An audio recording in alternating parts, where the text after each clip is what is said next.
அஸ்ஸலாமு அலைக்கும். Hello everyone. பிள்ளைகள் இந்த வீடியோ அதே மாதிரி ஆடியோ கிளியரா இருக்குதா? வீடியோ அண்ட் ஆடியோ கிளியரா இருக்குதா?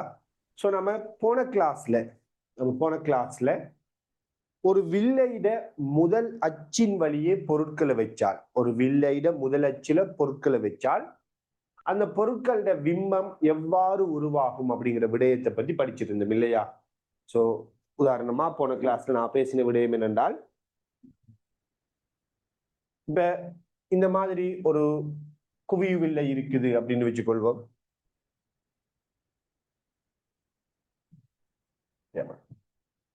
இப்ப இந்த வில்லைக்கு முன்னுக்கு நாம ஒரு பொருளை வைக்கிறோம். இந்த வில்லைக்கு முன்னுக்கு ஏதாச்சும் ஒரு பொருள் வைக்கிறது. இப்படி பொருளை வைக்கக்குள்ள முதலச்சின் வழியே ஒரு பொருளை வைக்கிறது. இந்த மாதிரி பொருள் ஒன்று வைக்கக்குள்ள அதோட பிம்பம் எப்படி உருவாகும்? ரைட். இந்த இடத்துல ஒரு பொருளை வச்சா அதோட பிம்பம் எப்படி உருவாகுது?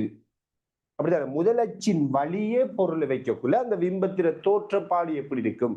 அந்த பிம்பத்தை நாம எப்படி வரைகிறது? அப்படித்தானே, அந்த பிம்பத்தை நம்ம எப்படி வரைகிறது? இந்த மாதிரி விடயங்களை பத்தி எல்லாம் பேசி இருந்தோம். ரைட். அதே மாதிரி போன கிளாஸ்ல நம்ம பேசுற இன்னொரு முக்கியமான விடயம் என்னன்னா, அந்த பிம்பத்தில நீளத்தோட சேர்த்து வேகத்தை பத்தி பேசி இருந்தோம். எப்படி முதலச்சின் வழியே அல்லது இந்த வில்லையை நோக்கி ஒரு பொருளை நாம இப்படி இயங்க செய்யறோமா? பிம்பம் எப்படி இயங்கும்? என்ன வேகத்துல இயங்கும்? அதுவும் 2Fக்கு அப்பால் இருக்கக்குள்ள அதோட வேகம் எப்படி இருக்கும்? 2Fக்கு உள்ளுக்குள்ள இருக்கக்குள்ள அதோட வேகம் எப்படி இருக்கும்? எஃப்க்குள்ள ஒரு பொருள் இருக்குதுன்னு வச்சுக்கொண்டால் அந்த பொருளோட வடிவம் எப்படி இருக்கும்? எஃப்க்குள்ள ஒரு பொருள் இருந்தா அந்த பொருளோட வடிவம் எப்படி இருக்கும்? ரைட். இந்த மாதிரி ஒவ்வொரு விடயமாக பேசி இருந்தோம். இப்ப இந்த அடிப்படையில நம்ம அடுத்த இன்னும் ஒரு சிறிய தலைப்பு பார்க்க போறோம். இதே மாதிரி இன்னொரு சின்ன தலைப்பு. இங்க நாம எப்படி ஒரு வில்லைக்கு முதலச்சில பொருளை வச்சோமோ, முதலச்சின் வழியே பொருளை வச்சோமோ, அதே மாதிரி இப்ப நாம முதல் அச்சுக்கு செங்குத்தாக பொருளை வைக்க போறோம். முதல் அச்சுக்கு செங்குத்தாக, தலைமை அச்சுக்கு செங்குத்தா பொருளை வச்சா அங்க பிம்பம் எப்படி உருவாகும்? இதைத்தான் நம்ம படிக்க போறோம். அப்ப நீங்க ஒரு சின்ன தலைப்பு போட்டுக்கொள்ளுங்க. சின்ன தலைப்பு ஒன்று போட்டுக்கொள்ளுங்க. சின்ன ஒரு தலைப்பு. இப்ப கட்டாயம் இதெல்லாம் நீங்க கீறதுக்கு தெரிஞ்சிருக்கணும் புள்ளிகள். கட்டாயம் இந்த மாதிரி அமைப்புகள், படங்கள் எல்லாம் நம்ம போன கிளாஸ்ல செஞ்சிருந்தானே, இதெல்லாம் எப்படி வரும், இந்த படத்துக்கு எப்படி விட வரும், இதெல்லாம் கட்டாயம் கீற தெரிஞ்சிருக்கணும். சரியா?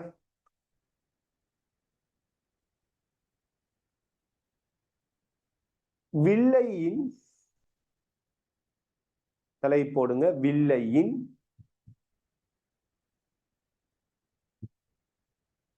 முதலச்சிற்கு செங்குத்தாக, வில்லையின் முதலச்சிற்கு செங்குத்தாக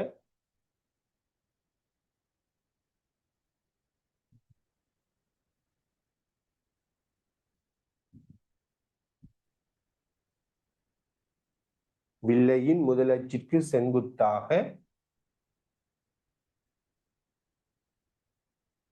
பொருள் வைக்கப்படும் போது, முதலச்சு அல்லது தலைமை அச்சுன்னு சொல்லுவோம். முதலச்சிற்கு, வில்லையின் முதலச்சிற்கு செங்குத்தாக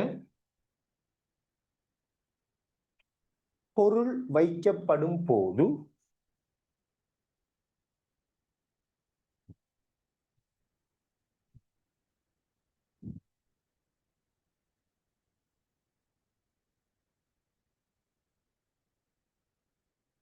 பிம்பம் உருவாகும் விதம்.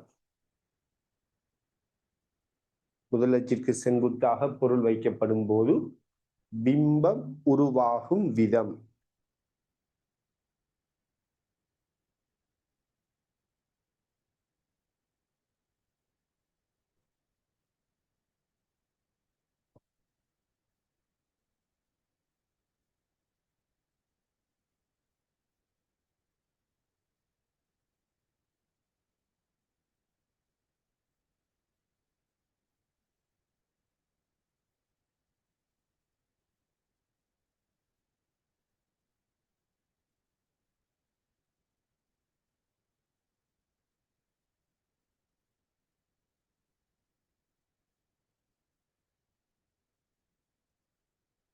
ஓகே, இந்த கேள்வி எழுதி கொள்ளுங்க.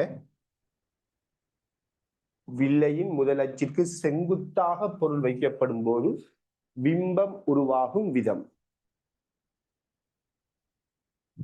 கேள்வி எழுதி கொள்ளுங்க. இந்த தலைப்பு கீழே கேள்வியை தான் பிராக்டிஸ் பண்ண போறோமா? கேள்வியை தான் பிராக்டிஸ் பண்ண போறோம்.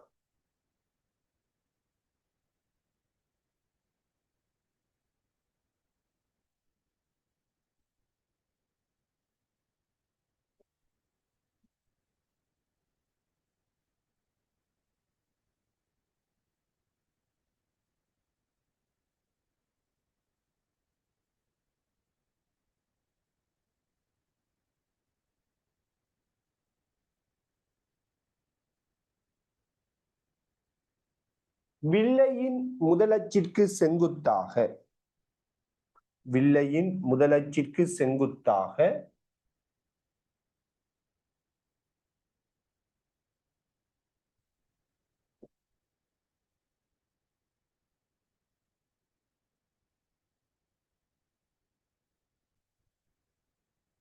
ஏ எனும் எழுத்து ஏன்று போடுங்களா?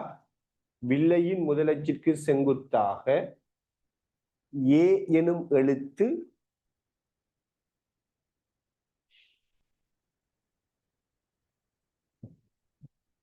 வைக்கப்படும் போது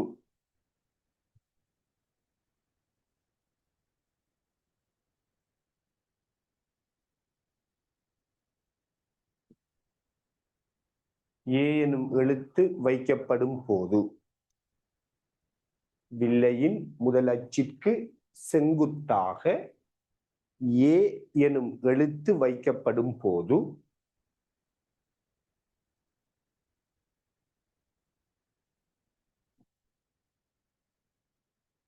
தோன்றும் பிம்பத்தினை பருமட்டாக வரைக. தோன்றும் பிம்பத்தினை பருமட்டாக வரைக.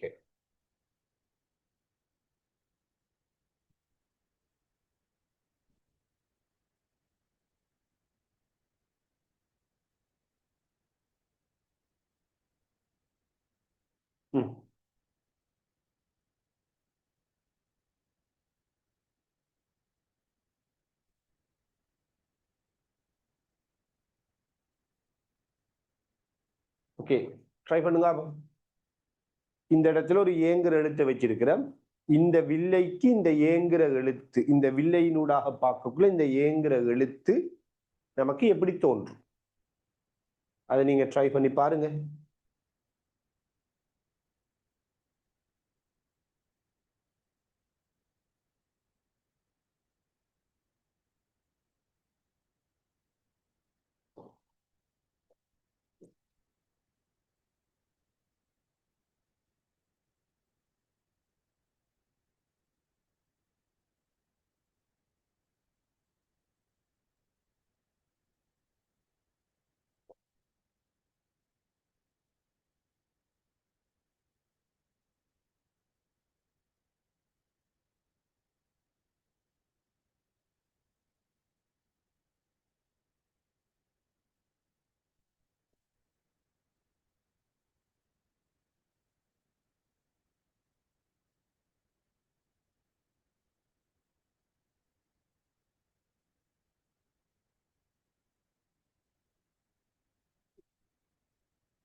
ஓகே, பாருங்க பிள்ளை, இப்ப நான் இந்த கேள்வியை 2 விதமா உங்களுக்கு விளங்கப்படுத்துறேன். ஒன்று பிராக்டிக்கலா, அடுத்தது நம்மளோட virtual lab மூலமா. 2 வகையில நான் இதை செய்து காட்டுறேன்.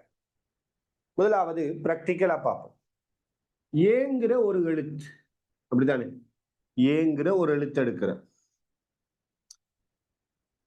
இந்த எழுத்தை நாம ஒரு வில்லையினூடாக பார்க்க போறோம்.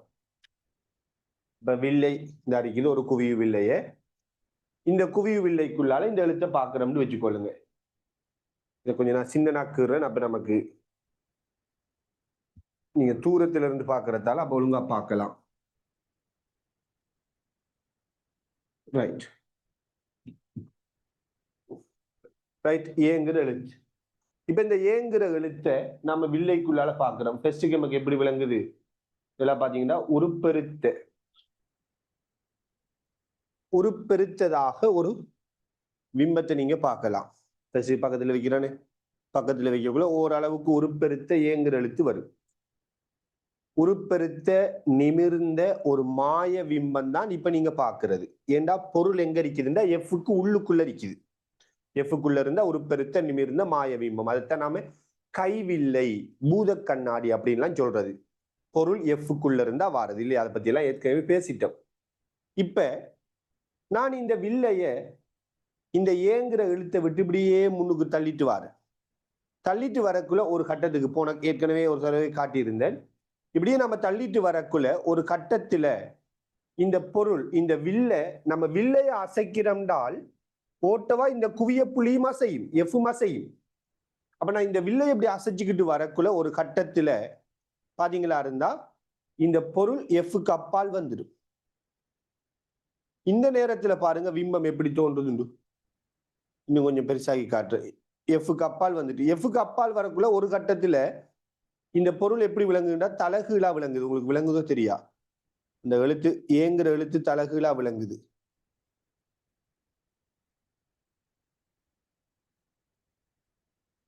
விளங்குதா? தலகீழா விளங்குது. இன்னும் நான் வில்லையை அசைச்சிட்டு வரேன்னா பொருளை விட்டு தூரத்துக்கு அசைக்கிறேன். இப்ப நல்லாவே விளங்குது இல்லையா? தலகீழான ஒரு பிம்பம் வந்துட்டு விளங்குது. விளங்குதடா? தலகீழான ஒரு பிம்பம் விளங்குது. இப்ப நான் இதை இன்னும் அசைச்சிட்டே வரேன். இப்படி அசைச்சுக்கிட்டே வரக்குள்ள பொருளோட சைஸ் சின்னனாகிட்டு போகுது. உருச்சிறுத்த பிம்பமா மாறுது. உருச்சிறுத்த அதே நேரத்துல தலைகீழான ஒரு பிம்பம் வருவது. ஏன் இப்ப உருச்சிறுத்த தலைகீழான ஒரு உருச்சிறுத்த பிம்பம் வருவது அப்படின்னு பாத்தீங்கன்னா, பொருள் இப்ப 2Fக்கு அப்பால் இருக்குதுன்னு அர்த்தம். பொருள் 2Fக்கு அப்பால் இருந்தால் உருச்சிறுத்த ஒரு மெய்பிம்பம் வரும். பொருள் 2Fக்கும் Fக்கும் இடையில இருந்தால் உருப்பெருத்த ஒரு மெய்பிம்பம் வரும். விளங்குதா? இது 2Fக்கு Fக்கு இடையில பொருள் இருக்குதுன்னு அர்த்தம். இதெல்லாம் பாத்தீங்கன்னா உருப்பெருத்த ஒரு மெய்பிம்பம், தலகீழான மெய்பிம்பம். நான் எப்படி முன்னுக்கு அசைச்சிட்டு வரக்குள்ள உருச்சிறுத்த தலகீழான ஒரு மெய்பிம்பம். இது 2Fக்கு அப்பால் பொருள் இருக்கிற சந்தர்ப்பம். இது நான் இப்போ நோக்கி அசைக்கிறேன். இது 2Fக்கு Fக்கு இடையில பொருள் இருக்கிற சந்தர்ப்பம். இது 2Fக்கு உள்ளுக்குள்ள பொருள் இருக்கிற சந்தர்ப்பம். ஒரு பெருத்த நிமிர்ந்த மாய பிம்பம் வருவது, பூத கண்ணாடி. இல்லைங்க, கைவில்லைன்னு சொல்றது. அப்ப இங்க பொருள் எப்படி இருக்குதுன்னு பாத்தீங்கன்னா Fக்கும் 2Fக்கு இடையில இருக்குது. ஆக நமக்கு எப்படிப்பட்ட ஒரு பிம்பம் வரும் கேட்டால், ஒரு பெருத்த தலைகீழான 2Fக்கு அப்பால் இருக்க போது ஒரு பெருத்த தலைகீழான ஒரு மெய்பிம்பம் வரும். இந்த தலைகீழான மெய்பிம்பம்னா நீங்க நல்லா புரிஞ்சு கொள்ளணும். மேலுக்கு இருக்கிறது கீழுக்கு விளங்கும், சரியான? இடப்பக்கம் இருக்கிறது வலப்பக்கம் விளங்கும், வலப்பக்கம் இருக்கிறது இடப்பக்கம் விளங்கும். அதாவது இந்த பொருளுக்கு பிம்பம் நமக்கு எப்படி விளங்கும்டா, சரியான? இந்த பொருளோட பிம்பத்தை எடுத்தீங்கன்னா இந்த மாதிரி ஒரு பெருத்த, இந்த முதல் அச்சுக்கு செங்குத்துன்னு எடுத்துக்கொள்வோம். ஒரு பெருத்த தலைகீழான ஒரு பிம்பம் விளங்க போகுது. அதுல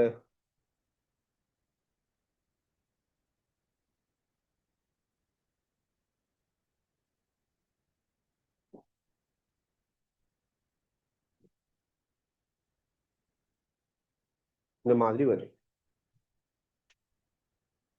மேலுக்கு இருக்கிறது கீழுக்கு இருக்கும். இந்த முதலச்சில இந்த பக்கம் இருக்கிறது, இந்த முதலச்சில இருந்து இந்த வில்லட இந்த பக்கம் இருக்கிறது பிம்பத்துல அங்கால பக்கம் இருக்கு.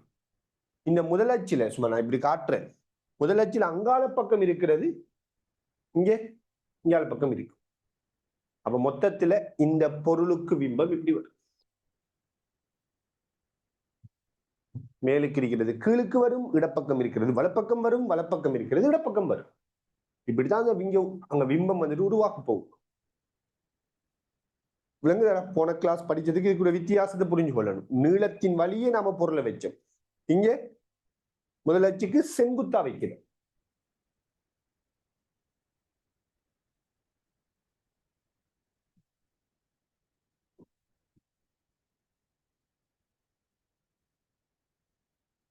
ரைட்?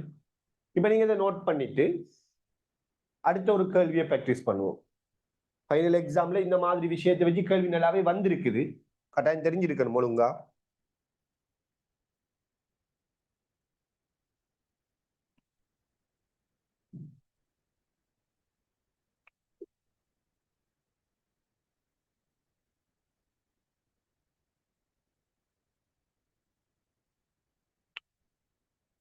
இப்ப நம்மள டியூட்ல 8வது கேள்வி எடுங்க.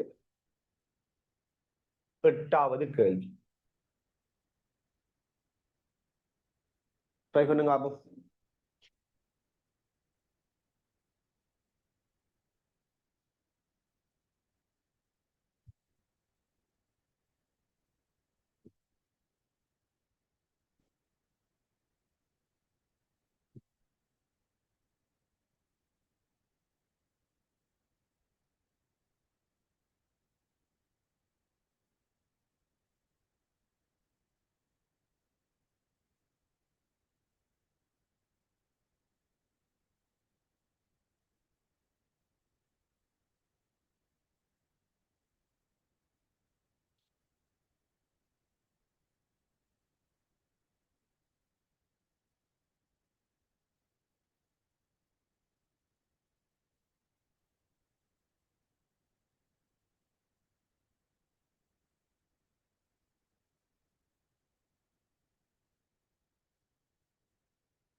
சரியா? எப்படி வரும்? இப்ப இந்த பொருள் 2Fக்கு அப்பால் இருக்குது. அப்ப ஒரு மெய்பிம்பம், அதே நேரத்துல தலைகீழான பக்க இடமாற்றம் அடைந்த உருச்சிருத்த ஒரு பிம்பமா வரணும். அப்ப எஃப்க்கும் 2Fக்கும் இடையில பொருள் வரப்போகுது, உருச்சிருத்த ஒரு தலைகீழான பிம்பம். சோ மேலுக்கு இருக்கிறது கீழுக்கு வரும், மேலுக்கு இருக்கிறது கீழுக்கு வரும், இடப்பக்கம் இருக்கிறது வலப்பக்கம் வரணும். அப்ப இவங்க எப்படி வரும்னால்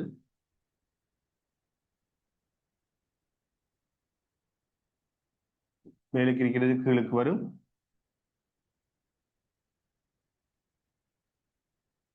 இடப்பக்கம் இருக்கிறது வலப்பக்கம் வரும். இப்படி வரும். பண்ணிக்க எல்லாருக்கும்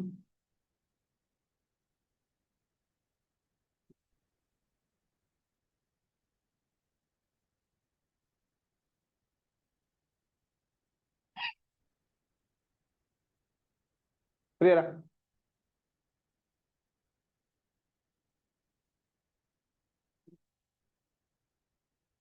எல்லாத்தையும் பாருங்கடா. மேலுக்கு இருக்கிறது கீழுக்கு, வலப்பக்கம் முதலச்சு அடுத்த பக்கம் உள்பக்கம் இருக்கிறது, வெளிப்பக்கம் வரும். வெளிப்பக்கம் இருக்கிறது, உள்பக்கம் வரும். ரைட். இப்ப நாம இத 3D சிமுலேஷன் மூலமாக ஒரு வெர்ச்சுவல் லேப் மூலமா பார்ப்போம்.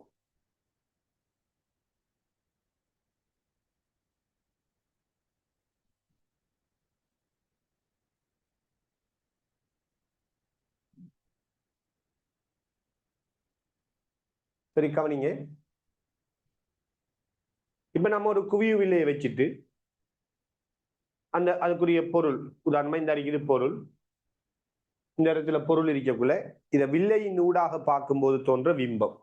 இதை பத்தியா நம்ம இப்ப பார்த்திருந்தோம். அப்ப உங்களுக்கு தெரியும் 2Fக்கு அப்பால் பொருள் இருந்தா உருச்சிருத்த தலைகீழான பிம்பம் 2Fக்கு Fக்கு இடையில வருவது. 2Fல பொருளை வச்சா 2Fல பொருள் இருந்தா பொருள் அளவான ஒரு தலைகீழான பிம்பம் வரும். 2Fக்கும் Fக்கும் இடையில பொருளை வச்சிங்கன்னா உருப்பெருத்த ஒரு பிம்பம் 2Fக்கு அப்பால் வரும். உருப்பெருத்த ஒரு மெய் பிம்பம் 2Fக்கு அப்பால் வரும். Fக்கு உள்ள வச்சிங்கன்னா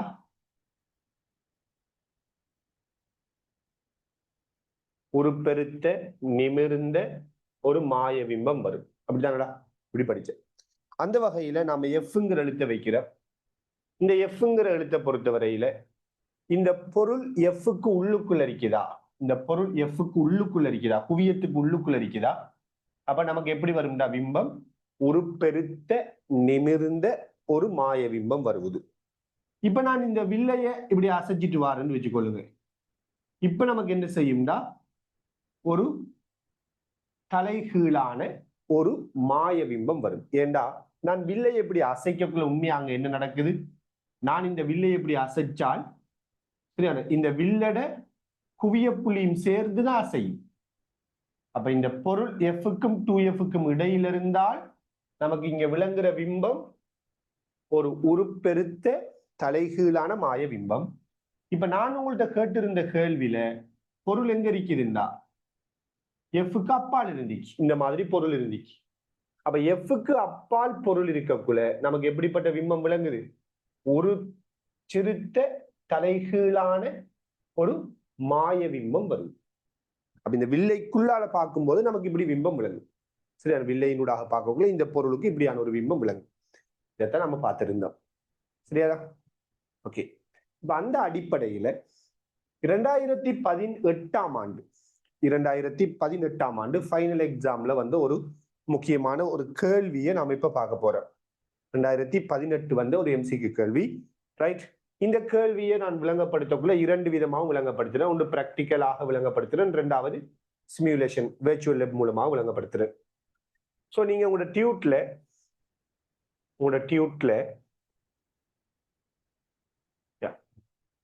23வது கேள்வி பாஸ் பேப்பர், இதுக்குள்ள 11வது பேஜ்ல பாஸ் பேப்பர் நம்பர்ல 23வது கேள்வி எடுங்க. இல்ல கவனமா சொன்னதை வச்சு யோசித்து பாருங்க. அப்போ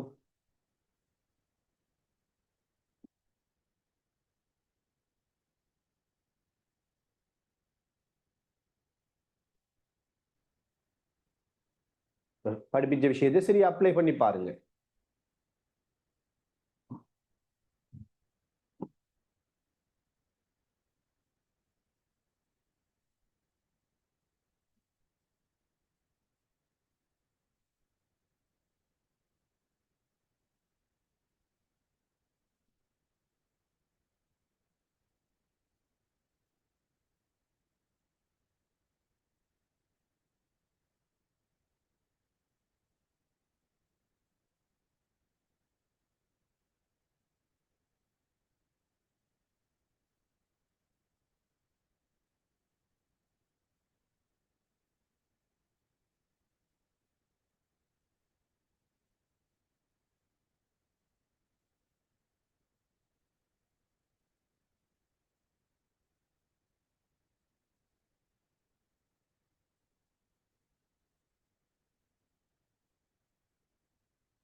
ஓகே, பாப்போம் என்ன.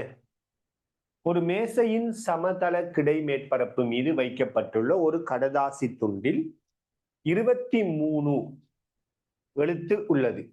ஒரு மெல்லிய குவியுவில்லை அந்த எண்ணிற்கு சற்று மேலே பிடிக்கப்பட்டு அதன் ஒளியியல் அச்சை நிலைக்குத்தாக வைத்துக்கொண்டு, ஒளியியல் அச்சை நிலைக்குத்தா வைக்கிறண்டா பேப்பருக்கு செங்குத்தா, அந்த எழுத்துக்கு செங்குத்தா இருக்கின்ற அர்த்தம், வைத்துக்கொண்டு அதனூடாக அந்த எண்ணின் பிம்பத்தை பார்த்து கொண்டு அது நிலைக்குத்தாக மேல் நோக்கி மெதுவாக கொண்டு செல்லப்படுகின்றது.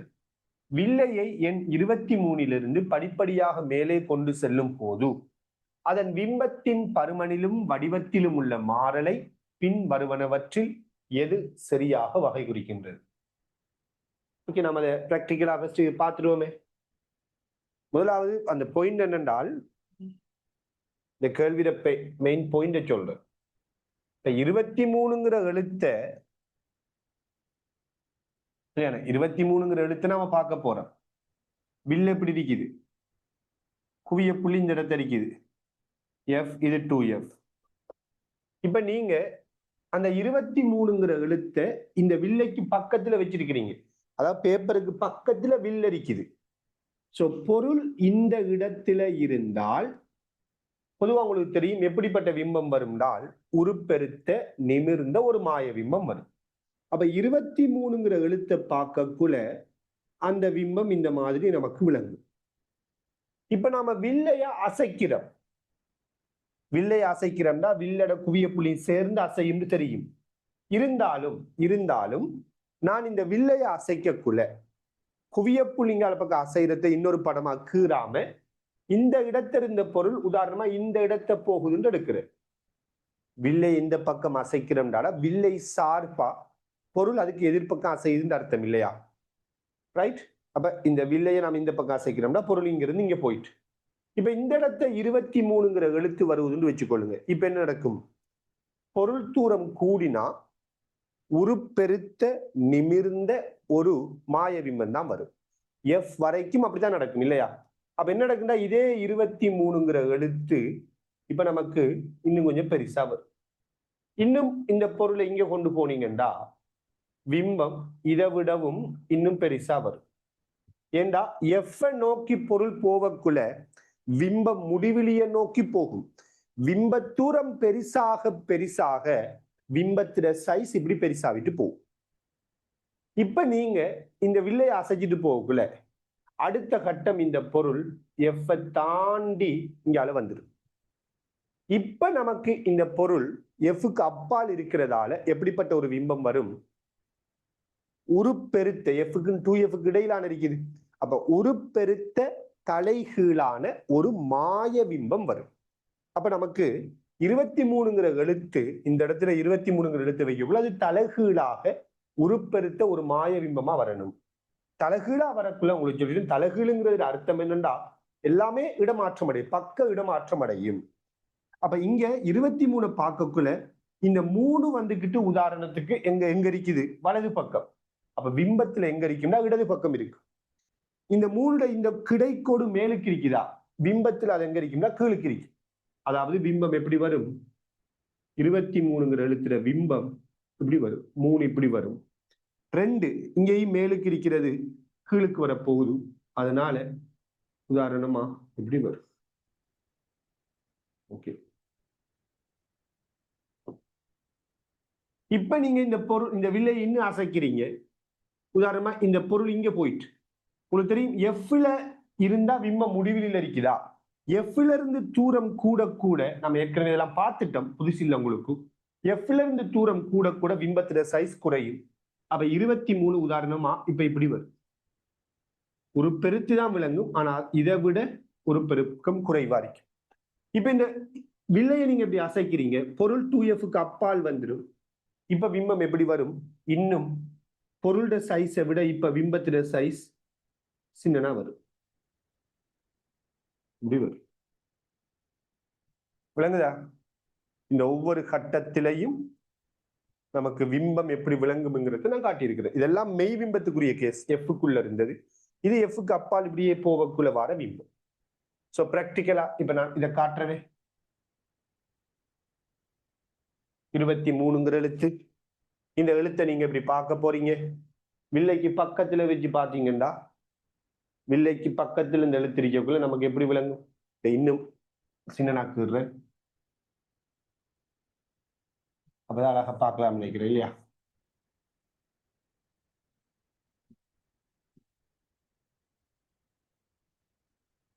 ரொம்ப கண்டாவையாகும்.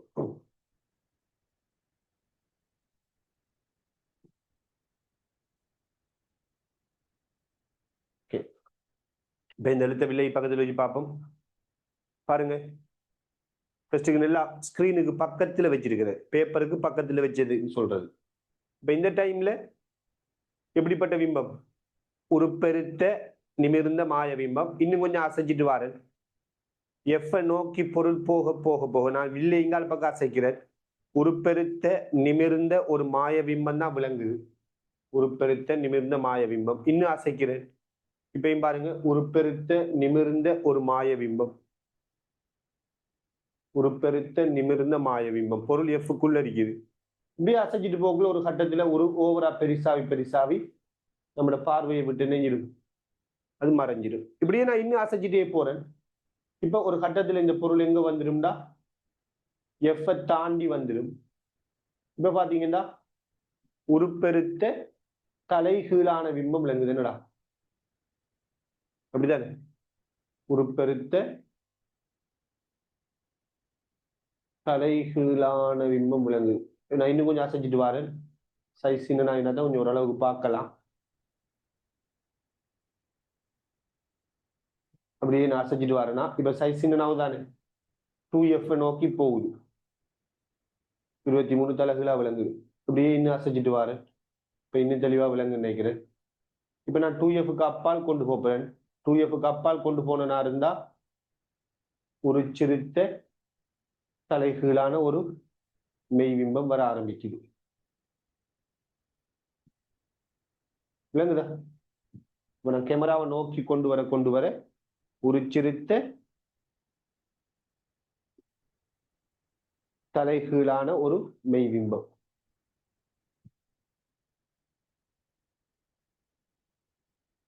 ஓகே தானே? Okay fine.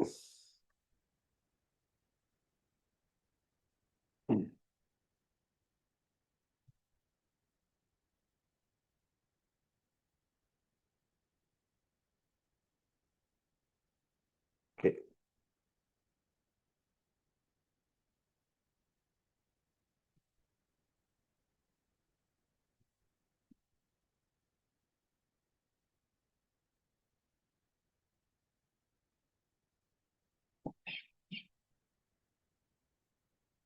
விளங்கும் நினைக்கிறேன். எஃப்க்குள்ள பொருள் இருக்குது, ஒரு பெருத்த பிம்பம். வில்லை எப்படி அசைச்சிட்டு வாரு. நல்லா நல்லா புரிஞ்சு கொள்ளுங்க பிள்ளைகள். வில்லைக்கு பக்கத்துல பொருள், நல்லா பக்கத்துல பொருள் இருக்கக்குள்ள ஒரு பெருத்த பிம்பம் சின்னனாத்தான் இருக்குது. விளங்குதா? வில்லைக்கு பக்கத்துல பொருள் இருக்கக்குள்ள ஒரு பெருத்த பிம்பம் சின்னனாத்தான் இருக்குது.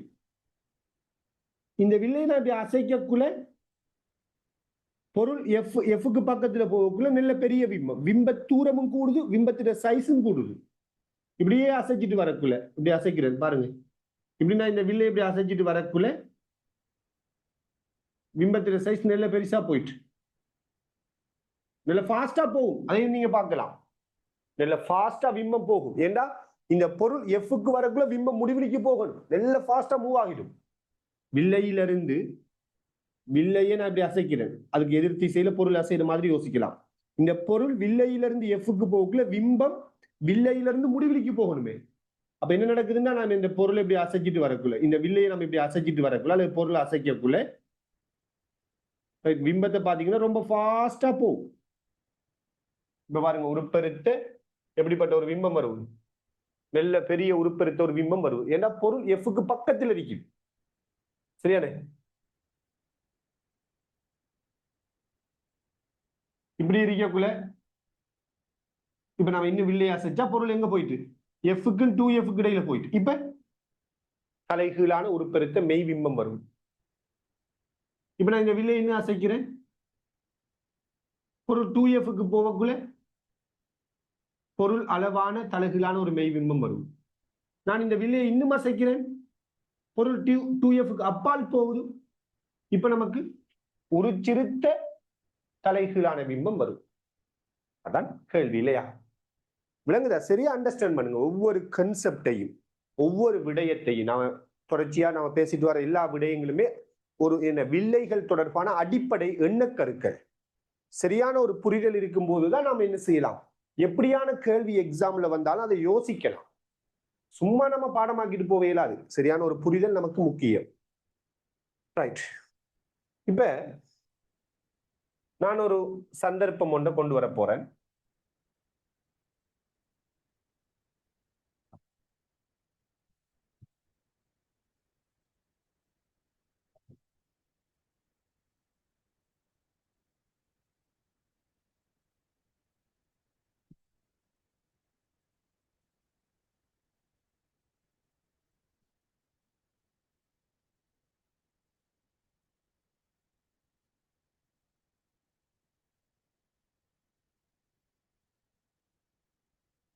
இப்ப கவனிங்க பிள்ளை. இப்ப இந்த வில்லைக்கு முன்னுக்கு நான் இந்த 23 அப்படிங்கிற எழுத்தை வச்சிருக்கிறேன். ஆனா நீங்க பாருங்க, நமக்கு இந்த எழுத்திட பிம்பம் விளங்கல்ல. யாராச்சும் சொல்லுங்க பாப்போம். ஏன் இந்த டைம்ல இந்த 23ங்கிற எழுத்திட பிம்பம் நம்ம கண்ணுக்கு விளங்காம போயிட்டு? என்ன காரணம்? எப்படி ஒரு வில்லைக்கு முன்னுக்கு நம்ம ஒரு பொருளை வச்சு இந்த 23ங்கிற எழுத்து, இந்த இது பொருள், இது பொருள். இப்ப இந்த பொருளோட பிம்பத்தை பாத்தீங்கன்னா பிம்பம் இல்லை. ஏன் இல்லை? பொருள் எஃப்ல இல்ல. உதாரணமா பொருள் வந்துட்டு எஃப்க்கு அப்பால் தான் இருக்குது. வேணும்னா இன்னும் கொஞ்சம் பொருள் எஃப்க்கு அப்பால் தான் இருக்குதா?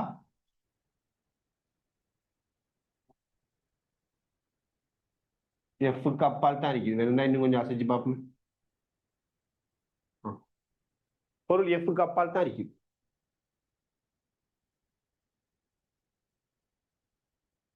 ஆனா இந்த எழுத்துற பிம்பம் நமக்கு விளங்கல்ல. ஏன் விளங்கல்ல? இது நமக்கு வில்லைகள் தொடர்பான பிராக்டிக்கல்ல தேவைப்படுற ஒரு முக்கியமான ஒரு ஐடியா.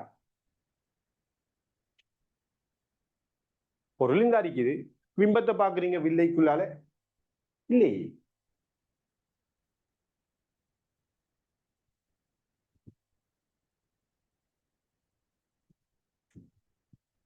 ஏன் இல்லைன்றால் நல்லா யோசித்து பாருங்க. நீங்க ஒரு வில்லையில பொருளை வைக்கக்குள்ள ஒரு வில்லை இருக்குது. இந்த வில்லையில எஃப்க்கும் 2Fக்கு இடையில இப்படி ஒரு பொருளை வைக்கிறீங்க. இப்ப இந்த பொருளுக்கு பிம்பம் எப்படி வரும்? உருப்பெருத்த தலைகீழான ஒரு மெய் பிம்பம் வரும் இல்லையா? அது எங்கால பக்கம் வரும்? பொருள் இங்கால பக்கம் இருந்தா மெய் பிம்பம்னா இங்கால பக்கம் வரப்போகுது.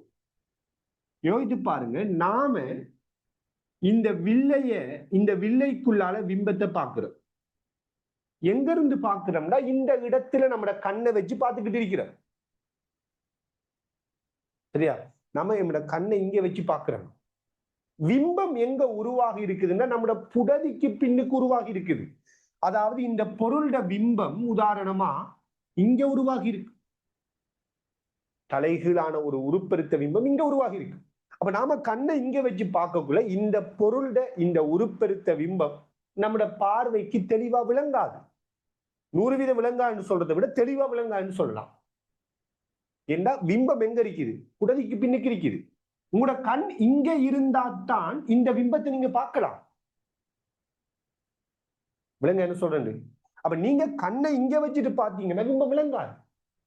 அதனாலதான் வில்லைகளோட குவிய நிலத்தை துணிகிற பிராக்டிக்கல் படிப்போம். அந்த குவிய நிலத்தை துணிகிற பிராக்டிக்கல்ல கட்டாயம் நம்ம கண் பிம்பம் உருவாகிற இடத்துக்கு பின்னுக்கு இருக்கணும். அப்பதான் அந்த பிம்பத்தை பார்க்கலாம். நீங்க இப்ப நல்லா பாருங்க. இப்ப இந்த பொருளோட பிம்பம் நமக்கு விளங்கல்ல. ஏன் விளங்கல்னா நம்ம இந்த கண்ணை இங்க வச்சு இப்படி பார்த்துட்டு இருக்கிறோம். ஆனால் நம்மட கண்ணை நாம எல்லா பின்னுக்கு கொண்டு போனாத்தான், எல்லா பின்னுக்கு இப்படியே கொண்டு போனாத்தான் நமக்கு பிம்பம் விளங்கும். ஏன்னா நம்ம கண்ணுக்கு பின்னுக்கு நம்ம புடதிக்கு பின்னுக்கு இருந்திருக்கு. விளங்க என்ன சொன்னது? அப்ப பிம்பம் இங்க உருவாகுது. நீங்க இங்க உருவாகிற பிம்பத்தை இந்த இடத்த கண்ணை வச்சு தேடிட்டு இருந்தா இந்த இருக்கிற பிம்பம் நீங்க தேடினது இப்படி இந்த முன்னுக்கு இருந்து பாத்தீங்க, இப்படி இருந்து பார்க்கக்குள்ள என்ன செய்யாது, உங்களுக்கு பிம்பம் விளங்காது, பிம்பம் பின்னுக்கு உருவாகும். அப்ப மெய் பிம்பம் எங்க உருவாகுமோ அந்த இடத்துக்கு பின்னுக்கு இருந்து நாம பார்த்தாதான் அந்த பிம்பத்தை நீங்க தெளிவா பார்க்கலாம். சரியானே? அது ஒரு முக்கியமான விஷயம். இது கிளியரா எழுதலாம். இப்ப சொன்ன கான்செப்ட் எல்லாம் கிளியரா உங்களுக்கு?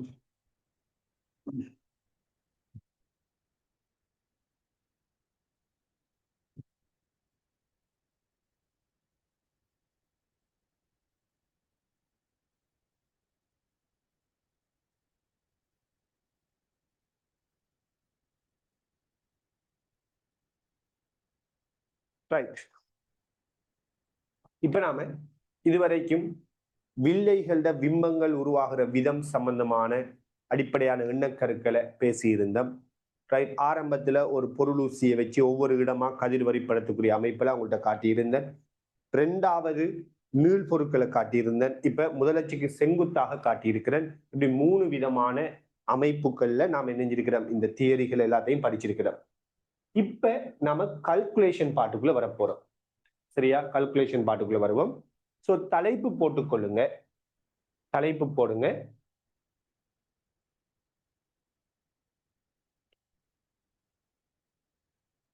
மெல்லிய வில்லை சமன்பாடு.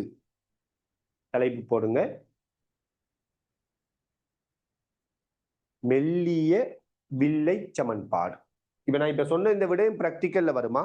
நாம் அங்க அதை பத்தி பேசலாம், எழுதலாம், பேசலாம்.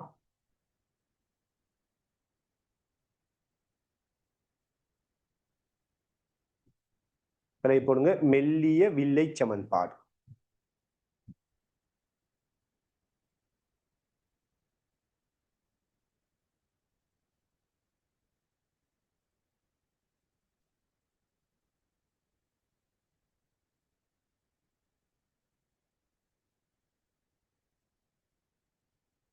முதலாவது நம்முடைய சிலபஸ்ல இருக்கிறது மெல்லிய வில்லைகள் தான். ஏற்கனவே சொல்லியிருந்தேன், மெல்லிய வில்லைகளுக்குரிய சமன்பாடு தான் நம்முடைய சிலபஸ்ல இருக்கிறது.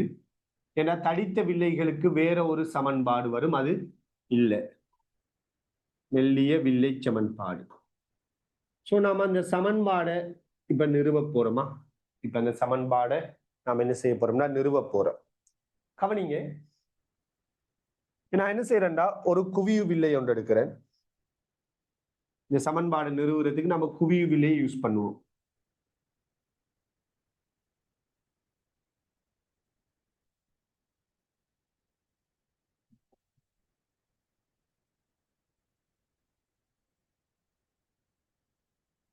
இது எஃப்,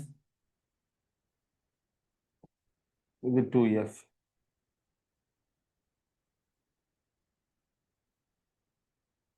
F2F.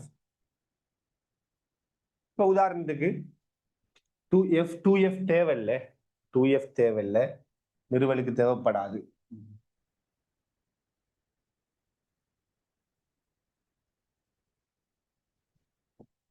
F மட்டும் போடுறது.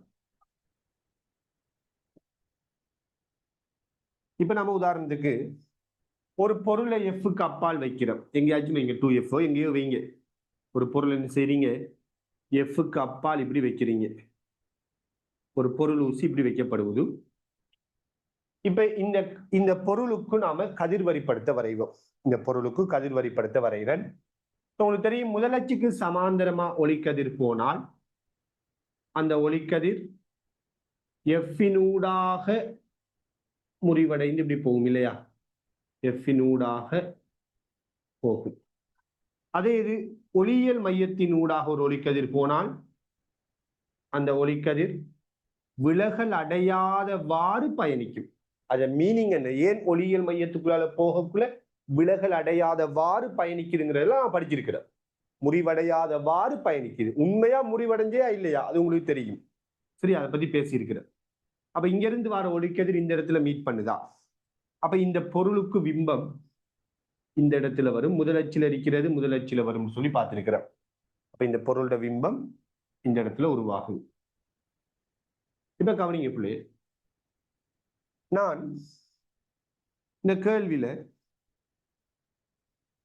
இந்த தூரத்தை யூண்டு எடுக்கிறேன். இந்த பொருள் இருக்கிற தூரத்தை நான் யூண்டு எடுக்கிறேன். இந்த பிம்பம் இருக்கிற தூரத்தை நான் v என்று எடுக்கிறேன். பொருள் தூரம் u, பிம்ப தூரத்தை நாம் என்ன எடுப்போம்? v என்று எடுப்போம். இந்த பொருளோட உயரம், இந்த பொருளோட உயரம் இதை நான் ஸ்மால் h என்று சொல்றேன். இங்க உருவாகிற பிம்பத்திர உயரத்தை கேபிட்டல் H என்று சொல்றேன். சரியா? இப்ப கவனிங்க, இந்த பொருள்ல இருந்து போற இந்த ஒளிக்கதிர்ல வில்லையோட இது அமைக்கின்ற கோணம், உதாரணத்துக்கு இந்த கோணத்தை தீட்டான்னு சொல்றேன்னு வச்சுக்கொள்ளுங்களேன். இந்த கோணம் தீட்டா. அப்ப குத்ததிர் கோணத்தின் படி இதுவும் என்னதான்? தீட்டாவா தான் இருக்கும். இது தீட்டாண்டா, இதுவும் என்ன? தீட்டா. ஆக நாம் என்ன சொல்லலாம் என்றால் tan தீட்டா சமன் tan தீட்டா சமன் ரைட் எதிர்பக்கத்தின் கீழ் அயற்பக்கம். இது விளையாட, இது தீட்டாண்டா, இது தீட்டா தானே, குத்தெதிர் கோணம். அப்ப tan தீட்டா இந்த முக்கோணி எடுத்தீங்கன்னா இது எதிர்பக்கம், இது அயற்பக்கம். அப்ப tan தீட்டா சமன் h/u என்று சொல்லுவோம். அதே மாதிரி இந்த முக்கோணியில tan தீட்டாவை எடுத்தீங்கன்றால் கேபிட்டல் H எதிர்பக்கத்தின் கீழ் அயற்பக்கம், கேபிட்டல் H இன் கீழ் V என்று சொல்லுவோம். கேபிட்டல் H இன் கீழ் V என்று சொல்லுவோம். அப்ப எதிர்பக்கத்தின் கீழ் அயற்பக்கம், எதிர்பக்கத்தின் கீழ் அயற்பக்கம் சொல்ல போறோம் இல்லையா? ரைட். இது அப்படியே இருக்க, இந்த ஸ்மால் h இங்கால வந்தா கேபிட்டல் H இன் கீழ் ஸ்மால் h, இந்த V இங்கால வந்தா V இன் கீழ் U என்று சொல்லுவோம். V இன் கீழ் U. சரியானே? கேபிட்டல் H இன் கீழ் ஸ்மால் h V இன் கீழ் U க்கு சமம். இப்ப நான் இன்னும் ஒரு சமன்பாடு எடுக்க போறேன். இதே மாதிரி இன்னும் ஒரு கோணத்தை யோசிக்க போறேன். இங்க இந்த பொருள்ல இருந்து முதலச்சுக்கு சமாந்தரமா ஒரு ஒளிக்கதிர் வரக்குள்ள இந்த உயரம் எச்சா இருக்குது என்றால் நாம சொல்லலாம் இது h என்றால் இந்த உயரமும் என்னையாத்தான் இருக்கும்? h ஆகத்தான் இருக்கு.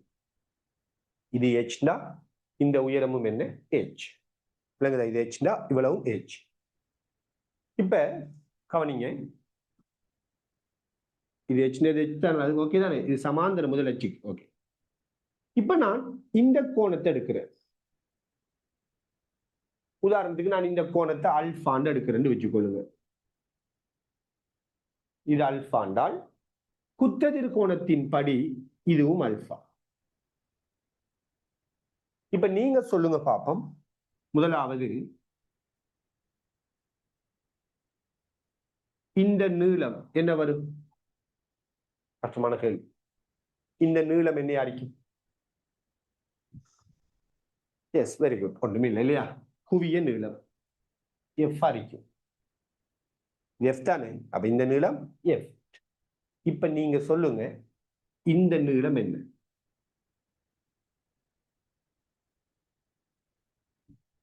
இது எஃப். ஓகே. இந்த நீளம்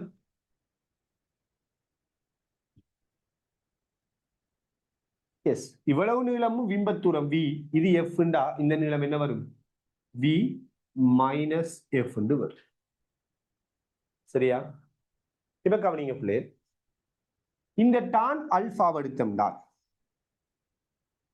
டான் அல்பா சமன் இந்த முக்கோணி எதிர்பக்கத்தின் கீழ் அயற்பக்கம். இந்த முக்கோணியை பாருங்க. எதிர்பக்கம் இந்த அல்பாவுக்கு h, அயற்பக்கம் இந்த அல்பாவுக்கு ஸ்மால் f. அப்ப டான் அல்பா சமன் எதிர்பக்கத்தின் கீழ் அயற்பக்கம். இந்த முக்கோணி பாத்தீங்கன்னா சரி, எதிர்பக்கம் இது அயற்பக்கம். அதே மாதிரி இந்த டான் அல்பா இங்க என்ன வரும்? Capital H. இந்த முக்கோணி எடுத்தா கேபிட்டல் H. இந்த நீளம் என்ன? V minus F. But tan alpha சமன் கேபிட்டல் H இன் கீழ் V minus F. Tan alpha சமன் H by F, capital H by V minus F.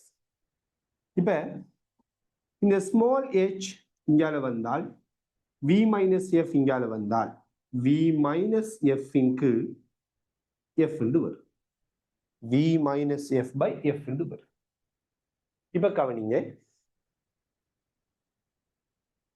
Capital H இங்கில் ஸ்மால் h, v இங்கில் u, கேபிட்டல் H இங்கில் small h, v minus F இங்கில் F வந்திருக்குது. சரியா? விலங்குதாட என்ன செஞ்சோம்? ஒண்ணுமில்ல, இங்க இருந்து கதிர் வரைபடத்தை கீறி போட்டு இந்த கோணத்தை தீட்டாண்டு எடுத்து tan theta small h இங்கில் u, குத்ததிர் கோணம் இது தீட்டாண்டா கேபிட்டல் H இங்கில் v, இந்த முக்கோணி எடுத்தோம். திருப்பி இதுக்கு முதலச்சுக்கு சமாந்தரமா போகுதுன்னா இது ஹெச்டா, இவ்வளவு நிலம் h தானே. இப்ப இந்த ஒளிக்கதிர் எடுத்து போட்டு எஃப்க்குள்ளால போற ஒளிக்கதிர் எடுக்கிறோம். இது அல்ஃபாண்டா இது அல்ஃபா, அப்ப டான் அல்ஃபா சமன் h இன்கீழ் f, இங்க capital H இன்கீழ் v minus F, இந்த முக்கோணி இப்படி ஒரு சமன்பாடு. இப்ப இந்த ரெண்டையும் நாம சமப்படுத்துவோம். கேபிட்டல் H இன்கீழ் ஸ்மால் h சமப்படுத்த போறோம். இங்க v இன்கீழ் u இருக்குது, இங்க v மைனஸ் எஃப் இன்கீழ் f இருக்குது. சரியா? v மைனஸ் எஃப் இன்கீழ் f இருக்குது. இப்ப நம்ம இதை உடைச்சு எழுதலாம். கவனிங்க, அதாவது v இன்கீழ் u, இந்த f விரிச்சு எழுதினோம்னா v இன்கீழ் f வரும், f இன்கீழ் f அப்ப மைனஸ் 1 வரும்.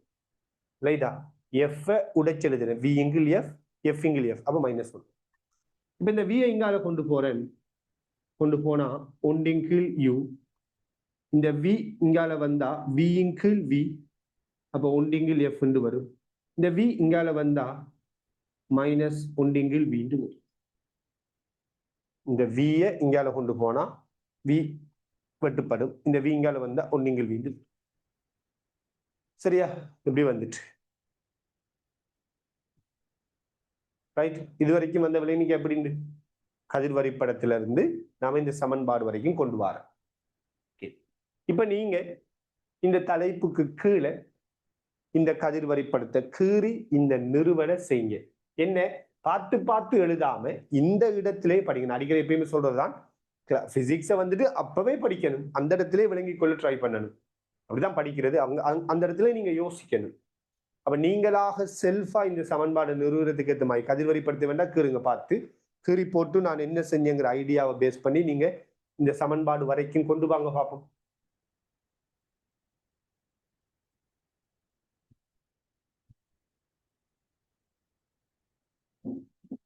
வேகமா நோட் பண்ணிட்டு சொல்லுங்க.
நோட் பண்ணிட்டு சொல்லுங்க பிள்ளைகள் வேகமா.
ஓகே, இந்த கவனிங்க. அப்ப நம்ம மெல்லிய வில்லைக்குரிய சமன்பாட்டுல கதிர்வரிப்படுத்த கீறி ஃபைனலா 1/u = 1/f - 1/vக்கு வந்திருக்கிறோம். இன்னும் முடியல. கவனிங்க. இப்ப இந்த கதிர்வரிப்படுத்த கீறி, இந்த வில்லைட சமன்பாடுகள், இந்த பொருள் தூரம், இந்த பிம்பத் தூரம், இதெல்லாத்தையும் நாம யோசிக்கக்குள்ள நமக்கு ஒரு முக்கியமான பிரச்சனை ஒன்று இருக்குது. என்னண்டா, இந்த இப்படி நாம ஏதோ ஒரு சமன்பாடை உருவாக்க போறோம். இன்னும் கம்ப்ளீட் பண்ணல நான் சமன்பாட்டை. இப்படி சமன்பாட்டை கம்ப்ளீட் பண்ணக்குள்ள நமக்கு இருக்கிற ஒரு முக்கியமான பிரச்சனை என்னண்டா, குவிய நீளத்தை நாம எஃப் போடுறோம் தானே. இந்த எஃப் எந்த வில்லட குவிய நீளம் எப்படி வேறுபடுத்துற? குவிவு வில்லட குவிய நீளமா, குழிவு வில்லட குவிய நீளமான்னு நம்ம எப்படி வேறுபடுத்துற? அது மாத்திரம் இல்ல, பொருள் தூரம் u, பிம்பத்தூரம் v சொல்றேன் நானு. இப்ப ஒரு வில்லையால உருவாக்கப்படுகின்ற பிம்பத்தூரம் v ண்டா, அந்த v எந்த பக்கம் இருக்கிற பிம்பத்தூரம்? பொருள் இங்க இருக்கக்குள்ள சரியான எஃப் அப்பால எஃப்க்குள்ள ஏதோ ஒன்று இருக்கட்டுமே, அது நமக்கு தெரியா. ஒரு வில்லையால் உண்டாக்கப்படுற பிம்பம் இந்த பக்கமும் வரலாம், இந்த பக்கமும் வரலாம் தானே. அப்ப பிம்பத்தூரம் வீண்டா அது இந்த பக்கமா இந்த பக்கமான்னு நாம எப்படி வேறுபடுத்துற? இப்படி நமக்கு ஒரு கேள்வி வருமா இல்லையா? அதாவது பிம்பத்தூரம் இடது பக்கம் இருக்குதா, பிம்பத்தூரம் வலது பக்கம் இருக்குதா என்பதை நாம எப்படி வேறுபடுத்தி அறியுது? சோ இந்த மாதிரி பிரச்சனைகளுக்கு எப்படி என்ன பிரச்சனை? முதலாவது, என்ன வகை வில்லங்கிறத இந்த எஃப் வச்சு நாம எப்படி வேறுபடுத்துற? குவி வில்லையாவும் இருக்கலாம், குழிவு வில்லையாவும் இருக்கலாம்.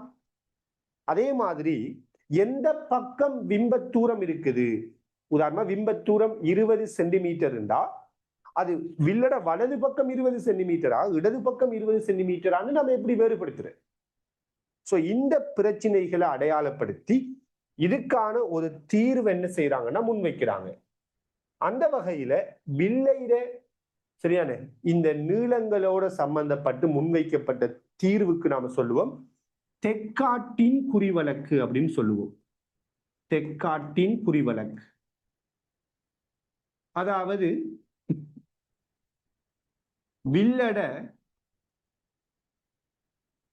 வில்லட தூரங்களை வேறுபடுத்துறதுக்காக, வில்லட வகைகள் வில்லட தூரங்களை வேறுபடுத்தி காட்டுறதுக்காக நாம் என்ன செய்ய போறோம்னா சில ரூல்ஸை கொண்டு வர போறோம். அதுக்கு பேர் தான் நம்ம தெக்காட்டின் குறிவழக்கு அப்படின்னு சொல்லுவோம். ஸோ அது என்ன அப்படிங்கிறத எழுதுறதுக்கு முதல் நீங்க ஒரு பாயிண்ட் எழுதி கொள்ளுங்க. தெக்காட்டின் குறிவழக்கு நான் என்னங்கிறத தெரிஞ்சு கொள்றதுக்கு முதல் ஒரு பாயிண்ட் எழுதி கொள்ளுங்க.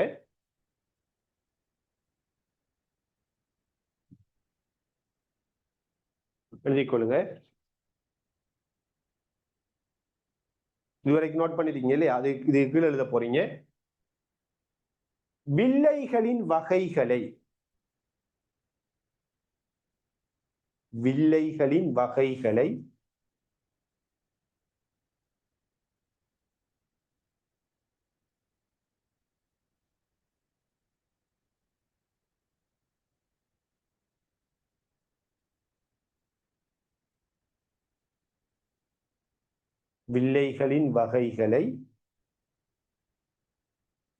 வேறுபடுத்தி அறிவதற்கு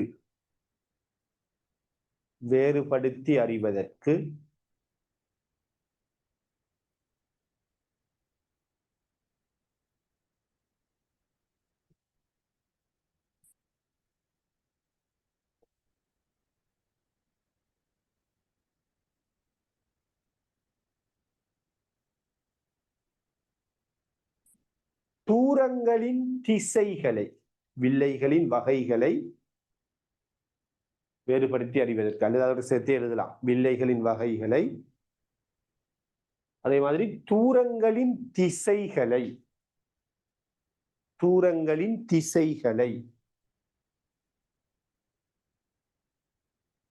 வேறுபடுத்தி அறிவதற்கு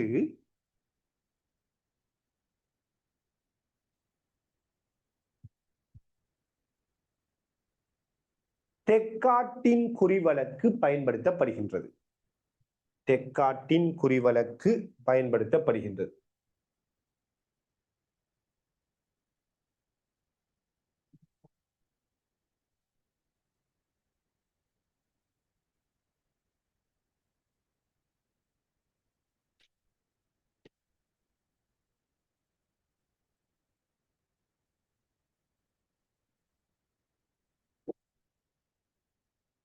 சரியா?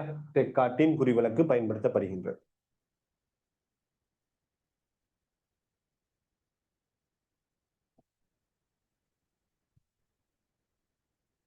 ரைட். இப்ப கவனிங்க, தெக்காட்டின் குறிவழக்கு அப்படின்னா என்னங்கிறத நான் பார்த்துக்கொள்வோம்.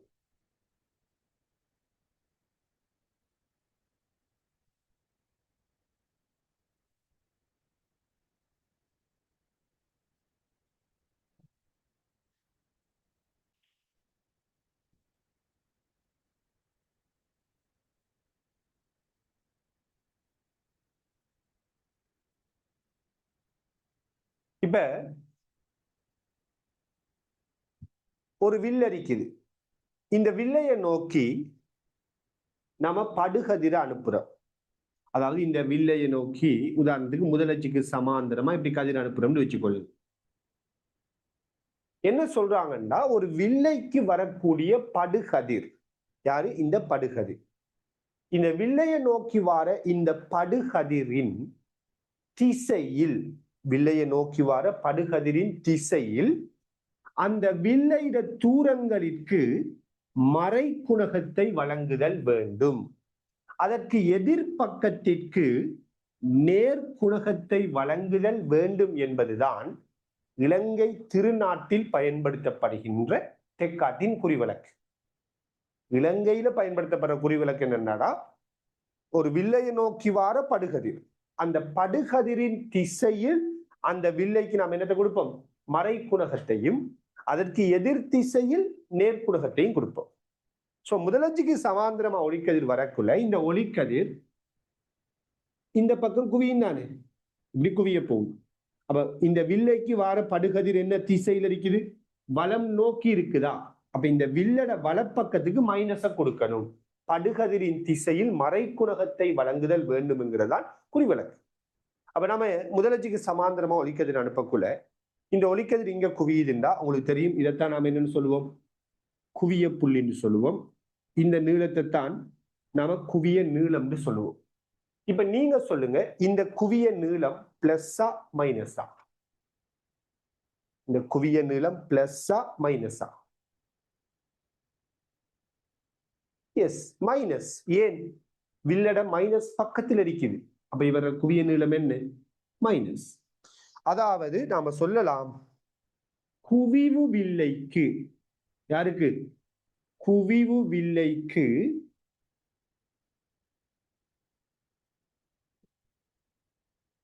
குவிய நீளம் மறைக்குணகத்துல வரும்.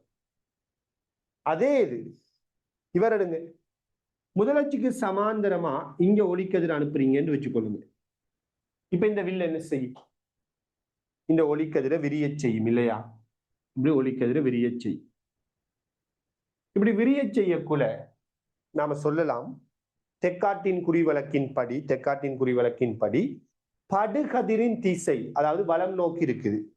அப்ப இந்த வில்லட வலப்பக்கத்தை மைனஸ்ல எடுக்கணும். படுகதிரின் திசையில் மறைக்குணகமும் அதற்கு எதிர் திசையில் நேர்குணகமும் கொடுக்கணும். அப்ப படுகதிர் வலம் நோக்கி இருந்தா வில்லட வலப்பக்கம் மைனஸ், எதிர்பக்கம் பிளஸ். இப்ப இந்த முதலச்சுக்கு சமாந்தரமா போற ஒரு கதிர் இப்படி போகுதா? இதை நீட்டினா எங்க சந்திக்குமோ அதைத்தான் நாம குவிய புள்ளின்னு சொல்லி படிச்சிருக்கிறோம். இந்த நீளத்தை தான் குவிய நீளம்னு சொல்லி படிச்சிருக்கிறோம். ஆக குழிவு வில்லைக்கு குவிய புள்ளி எங்க இருக்குதுண்டா பிளஸ் பக்கம் இருக்குது. அதனால இவர குவிய நீளம் பிளஸ் எஃப் வரும். நம்ம சொல்லலாம், குழிவு வில்லையின்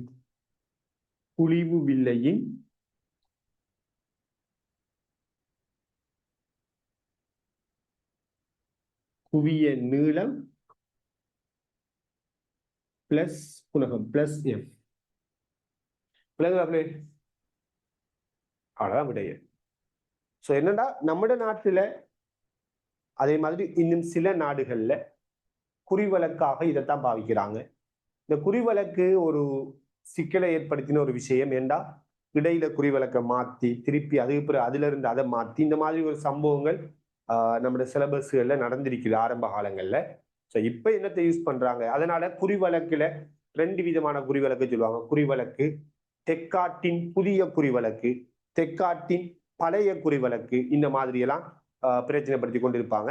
ஸோ தெக்காட்டுல குறிவழக்கு பொதுவா நம்ம நாட்டில் எப்படி யூஸ் பண்றோம்? முதலச்சுக்கு அதாவது படுகதிரின் திசையில மறைக்குணகத்தையும் அதற்கு எதிர் திசையில நேர்குணகத்தையும் கொடுப்போம். சரியா? அப்ப நீங்க கீழுக்கு தெக்காட்டின் குறிவழக்குன்னு ஒரு பொயிண்ட போடுங்க அல்லது தலைப்பை போடுங்க. பொயிண்டா போட்டீங்கன்னா நல்ல. தெக்காட்டின் குறிவழக்குன்னு ஒரு பொயிண்ட போட்டு எழுதி கொள்ளுங்க.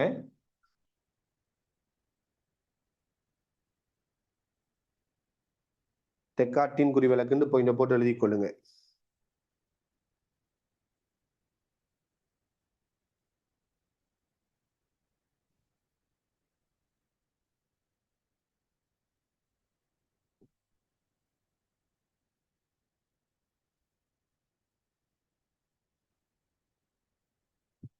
வில்லையில் தெக்காட்டின் குறிவழக்கு எழுதுங்களா? வில்லையின்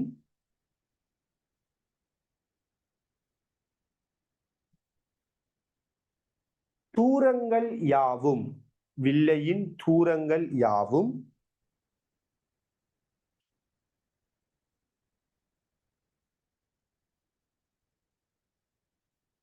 ஒளியியல் மையத்திலிருந்து அளக்கப்படுவதுடன், வில்லையின் தூரங்கள் யாவும் ஒளியியல் மையத்திலிருந்து அளக்கப்படுவதுடன்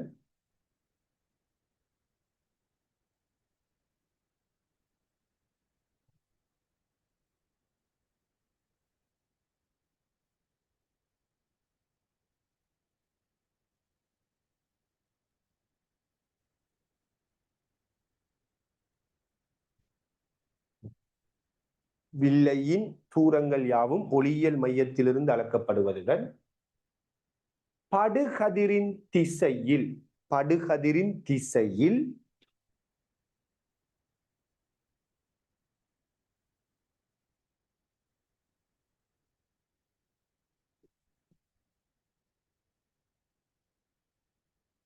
படுகதிரின் திசையில்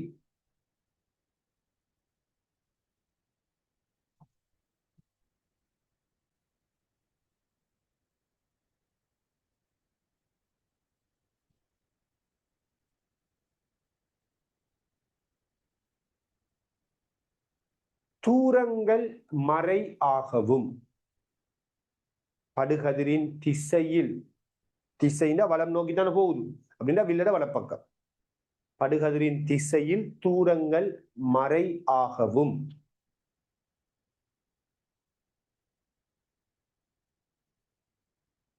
அதற்கு எதிர் திசையில்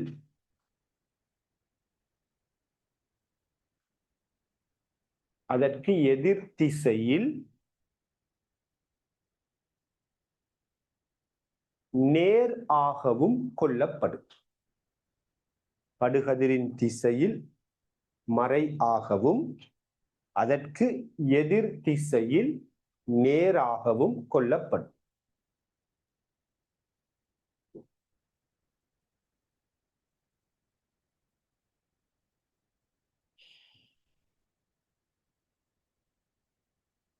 சரியா? அது கீழே இந்த ரெண்டு படத்தையும் இதையும் நோட் பண்ணுங்க பார்ப்போம். வேகமா நோட் பண்ணுங்க. அதற்கு எதிர் திசையில் நேராகவும் கொள்ளப்படும்.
இப்படி ஒரு கேள்வியை கேட்கிறாங்க. தெக்காட்டியின் குறிவழக்கு அப்படின்னு சொல்றாங்க. தெக்காட்டி அப்படின்னா என்ன அப்படின்னு சொல்லி, பேசிக்கலி அது தெக்காட்டின் அப்படிங்கிறது தமிழ் சொல்லிட்டான கார்டசியன் சைன் கன்வர்ஷன் அப்படின்னு சொல்லி வரும். அது தமிழ்ல வந்துட்டு தெக்காட்டின் அப்படின்னு சொல்லி மொழிபெயர்த்திருக்கிறாங்க. தெக்காட்டினா என்னென்ன ஒரு கேள்வி.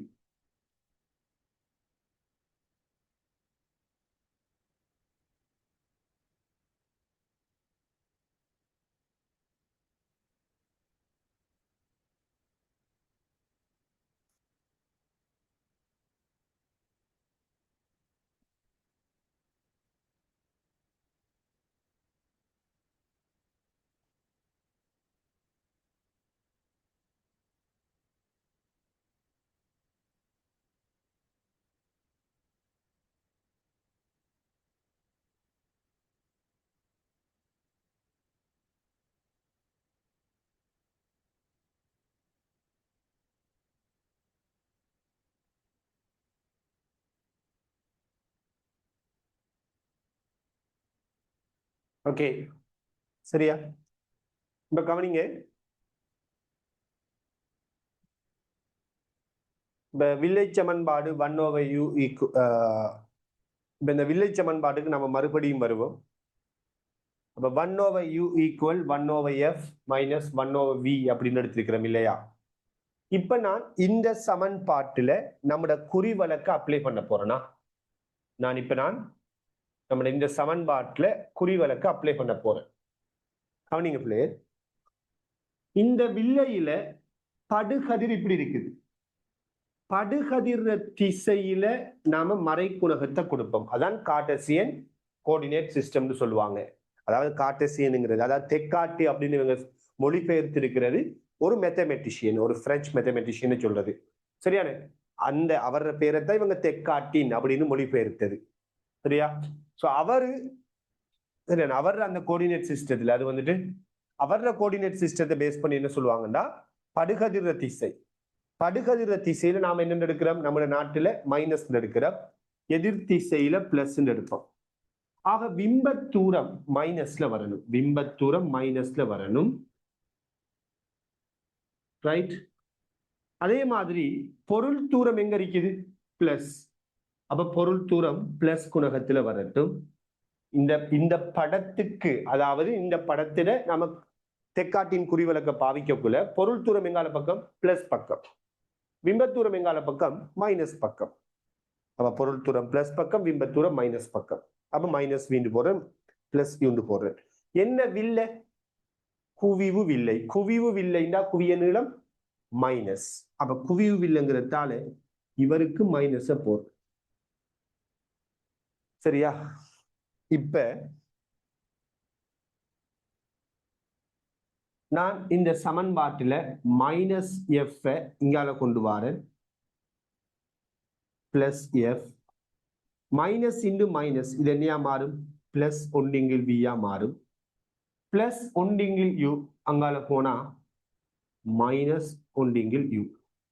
சோ மொத்தத்துல வில்லை சமன்பாடு என்ன வருவது? 1/v மைனஸ் 1/u என்னத்துக்கு சமன்? 1/f சமன். இதுதான் மெல்லிய வில்லைகளுக்கான சமன்பாடு. இதான் யாரு? மெல்லிய வில்லைகளுக்கான சமன்பாடா இருக்கும். 1/v மைனஸ் 1/u என்னத்துக்கு சமன்? 1/f சமன். ரைட்டா? நம்ம நிறுவி கொண்டு வந்த சமன்பாட்டுல என்னத்தை அப்ளை பண்றோம்? தெக்காட்டோட ரூல்ஸ்களை இம்ப்ளிமெண்ட் பண்றோம். அப்படி இம்ப்ளிமெண்ட் பண்ணக்குள்ள நமக்கு ஈக்குவேஷன் இந்த மாதிரி வந்து சேரும். இதை நாம வில்லை சமன்பாடுன்னு சொல்லுவோம். 1/v மைனஸ் 1/u சமன் 1/f. சரியா? ஓகே, இதை நோட் பண்ணிக்கொள்ளுங்க. இதை நோட் பண்ணிட்டு நீங்க போகலாம். இன்ஷா அல்லாஹ் நம்ம அடுத்த கிளாஸ்ல ஏக பரிமாண உருப்பெருக்கம் அப்படிங்கிற ஒரு சின்ன ஒரு விஷயத்தையும், அது பிறகு நாம தொடர்ச்சியான கேள்விகளை பிராக்டிஸ் பண்ணுவோம். நம்ம டியூட்ல இருக்கக்கூடிய கேள்விகளை இன்ஷா அல்லாஹ் பிராக்டிஸ் பண்ணுவோம். சரியானே? அப்ப நீங்க அதை நோட் பண்ணிட்டு போகலாம். ஜஸாக்கல்லாஹு கைர். அஸ்ஸலாமு அலைக்கும் வரஹ்மத்துல்லாஹி வபரகாத்துஹு.